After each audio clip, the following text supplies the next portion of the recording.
Rencana pemerintah Kota Makassar akan mengeluarkan rekomendasi pembukaan usaha bioskop di Kota Makassar terus dimatangkan, termasuk syarat penerapan protokol kesehatan. Sebelum dibuka, penjabat Wali Kota Makassar, Rudi Jamaludin, akan meninjau dan memastikan kesiapan protokol kesehatan di bioskop.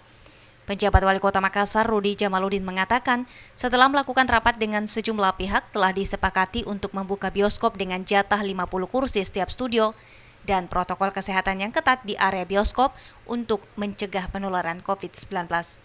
Rudi mengaku tidak akan mengeluarkan rekomendasi pembukaan bioskop jika kesiapan protokol kesehatan belum sesuai dengan Perwali 51 dan 53 tahun 2020 tentang protokol kesehatan. Tetap kita berprinsip ekonomi boleh jalan, tidak boleh merusak upaya-upaya kita di dalam mengendalikan COVID-19. Makanya tim tadi sudah rapat, ya saya tidak ikut sampai akhir, silahkan didiskusikan, silahkan dibahas, dan silahkan disepakati. Ya, jangan merugikan pengusaha bioskop, jangan juga merugikan masyarakat Kota Makassar yang sedang berjuang mengendalikan COVID-19. Nah, kita cari titik temu yang terbaik, ya. Nah, itulah yang masih dirumuskan oleh tim, ya. Tetapi arahnya kita adalah bagaimana kita mendorong salah satu sektor ekonomi kita, yaitu bioskop tadi.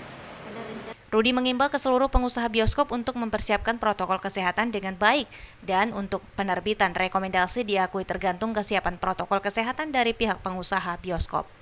Ira, Fajar TV dan Fajar Radio melaporkan.